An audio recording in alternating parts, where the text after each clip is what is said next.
Penambahan galungan adalah hari raya yang dilaksanakan di Bali tepatnya pada hari Selasa, Anggara Wage Wukudungulan. Momentum sehari sebelum hari raya galungan tersebut ditandai dengan proses menyembelih ayam atau babi atau nampah, membuat lawar atau ngelawar dan juga pemasangan penjor.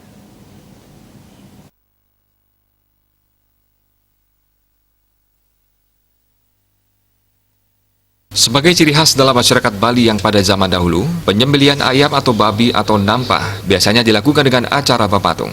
Pelaksanaan Hari Raya Penampahan Galungan menurut cerita rakyat Pulau Dewata merupakan wujud ritual giatnya yang dirayakan dengan upacara natap sesayut penampahan atau disebut dengan sesayut pamia kalelare melaradan.